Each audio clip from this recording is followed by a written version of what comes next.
Today at noon, police arrest 2 stabbing suspects inside a Portland high school. We take you live outside the scene. Plus a video you just have to see to believe how everyone involved is doing and the charges that the driver faces. Also ahead, we speak to Jackie Wiles on her Olympic accomplishments and how it feels to take home a medal.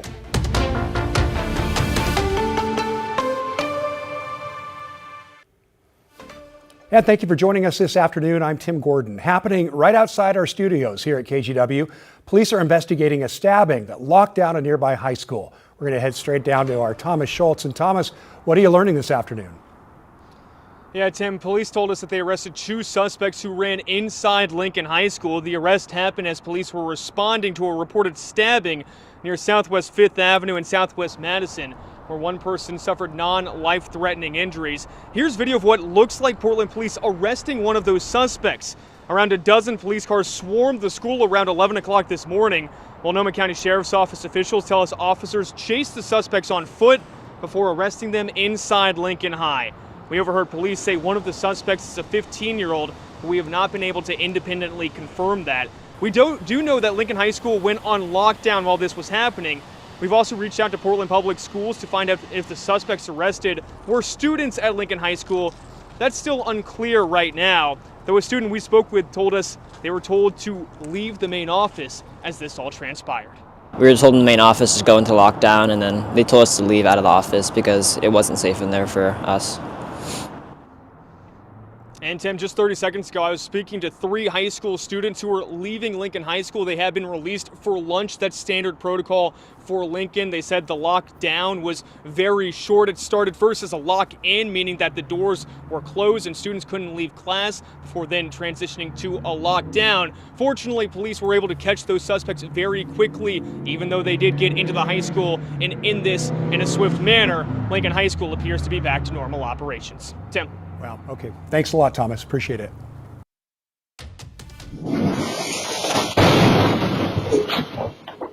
No, your eyes are not deceiving you. This is new surveillance video from a front door camera in Tigard showing a pickup truck literally flying into the house across the street. There it goes again. This happened last Friday on Southwest Lakewood Place. Tigard police say the pickup went airborne after hitting a dirt mound, flying roughly 100 feet through the air and clearing a retaining wall before it hit the house, and you see the damage there. Luckily, the family of 5, including 3 children, all made it out unharmed. I didn't expect a flying truck, and I'm like, what's going on? Like I must be in a sleep stupor or something. I can't process like what I'm seeing in front of me. Wow, officers say the 2 inside the truck were taken to the hospital with minor injuries. The driver's been charged with both reckless driving and recklessly endangering. Oh my goodness. This is bad. This is a bad wreck. This is a really bad wreck. 2 Oregon State troopers are in the hospital with serious injuries, and a police canine was hurt in a crash involving a semi near the Dalles. This is video from yesterday morning at the I-84 exit to Highway 197. It shows a semi-trailer nearly on its side and a state fish and wildlife truck that sustained heavy front-end damage. Authorities say the troopers were actually responding to a separate crash involving that log truck you see right there. At the time of this happening, the cause of the crash still under investigation. 2 hikers had to be rescued by the Coast Guard after they fell down an avalanche chute on Mount Eleanor in the Olympic National Forest.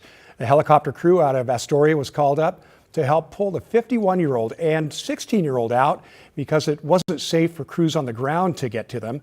The 51-year-old suffered injuries to her abdomen. The teen injured their knee while trying to help. Once they were both pulled out, both were taken to the hospital. All right, well, snow is expected to continue falling in parts of the Coast Range and the Cascades, and it's expected to last for a couple of days. There comes Chris McGinnis with a look at our weather. Chris? Yeah, a couple of winter weather advisories continue in the Coast Range and in the Cascades. Let me go back and show you the radar over the last 3 hours. We've been flirting with some low elevation snowflakes as well. We saw snowflakes in Portland, I should say at the Sylvan Hill early this morning. That's up at about 750 feet. And actually, check this out. It's some cool video of something we don't often see, snow on the Astoria column. That's the hill that sits above Astoria there. That's up at about 600 feet, and this is what it looked like for a few hours this morning. Someone out there shoveling the walk. So yes, shovelable snow at 600 feet there. All right, back to the radar. over the last 3 hours. You can see the showery nature here where we get a couple sprinkles or some snow flurries and then the precipitation shuts off. And that's really the way I expect the weather to be over the next 24 hours. That said, winter weather advisories continue in the Cascades and in the Oregon Coast Range from now until Friday morning. So be aware if you're traveling through the high country, you need to be prepared and properly equipped. Right now, we've got a south breeze at Portland. There you go, the flag atop the Umpqua building, bank building out of the south. It's 43 at the airport, it's 42 in Tigard, and temperatures in the low 40s right now in Salem. This afternoon, we'll kind of hover in the low 40s for the rest of the day. Maybe a wet snowflake or two mixed in overnight tonight. And then this is where it gets a little bit interesting. We finally get a little cooler overnight with temperatures dipping to down near freezing by early tomorrow morning. So the question, will it snow in Portland? Most likely not. That said, the chance is not zero. It's marginally cold enough, but the moisture is pretty limited.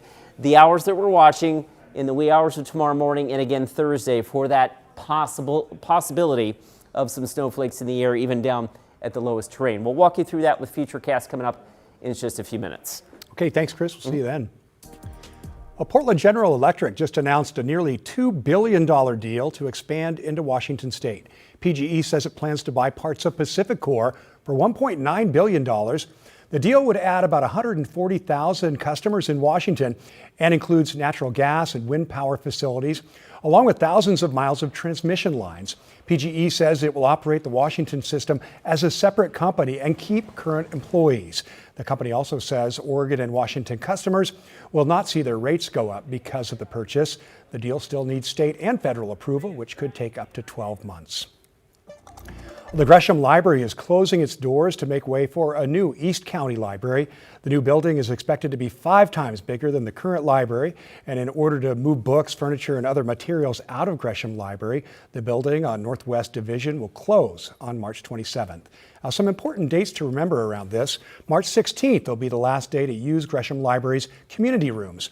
Programming at the library will stop on March 22nd. That will also be the last day to place a hold for pickup, and March 26th will be the last day to pick up those holds.